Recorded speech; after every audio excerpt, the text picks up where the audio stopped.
Revolutionaries. They're the ones who stand up when the world tells them to sit down. And in the late 1700s, few revolutionaries burned brighter or fell harder than Túpac Amaru II. He was a warrior, a leader, and the man who dared to challenge Spanish colonial rule in South America. Today, we're diving into his incredible story, a tale of rebellion, resilience, and the fight for justice. Ready? Let's go! Our story begins not in a palace, but in a small village in southern Peru.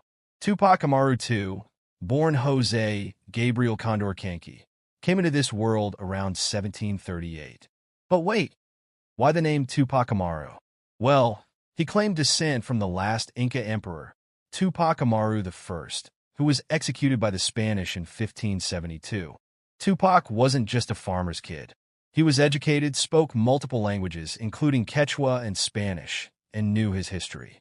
He saw how the Spanish had exploited his people for centuries. Forced labor, crushing taxes, and a brutal caste system kept indigenous Peruvians at the bottom. And Túpac? He'd had enough. Now let's talk about the 1770s. The Spanish Empire was getting greedy, demanding more taxes and labor to fund its wars back in Europe. Túpac Amaru II decided it was time to act. But he wasn't just angry, he was strategic. He started building alliances, rallying indigenous leaders, and then in 1780, Túpac made his move. His first target? Antonio Arriaga, a corrupt Spanish governor who had become a symbol of colonial oppression. After capturing Arriaga, Túpac didn't waste time. He held a public trial, found him guilty of exploiting the people, and, well, let's just say Arriaga didn't live to see another sunrise. Túpac Amaru's rebellion wasn't just a local skirmish. It quickly spread like wildfire. Thousands of indigenous people joined his cause, armed with spears, slings, and a burning desire for freedom. His army captured towns, ambushed Spanish troops, and declared an end to the hated Mita system, a form of forced labor that had crushed indigenous communities for centuries. But Túpac wasn't just about fighting. He wanted to rebuild.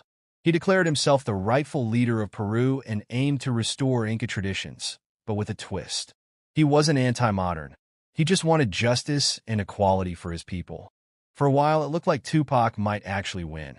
His forces controlled vast areas of southern Peru, and Spanish officials were in full panic mode.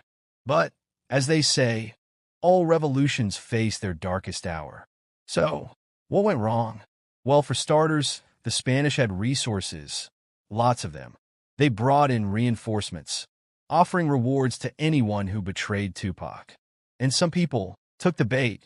In early 1781, the Spanish launched a massive counterattack. After months of fierce fighting, Túpac Amaru's forces were finally overwhelmed. He was captured alongside his family and closest allies. But if the Spanish thought capturing Túpac would end the rebellion, they were dead wrong. On May 18, 1781, the Spanish staged a gruesome public execution in Cuzco to make an example of Túpac Amaru II. But what they didn't expect was his unbreakable spirit. Before his death, Túpac reportedly proclaimed, "I will return, and I will be millions." It wasn't just a prophecy. It was a rallying cry. The Spanish executed him in one of the most brutal ways imaginable. But his death didn't kill the dream of freedom. In fact, it only fueled it. Today, Túpac Amaru II is more than a historical figure. He's a symbol of resistance, resilience, and the enduring fight for justice.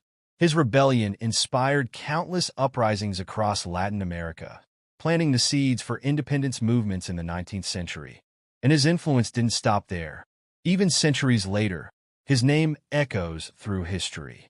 In fact, if you've ever wondered where Túpac Shakur got his name, yep, it's from Túpac Amaru II.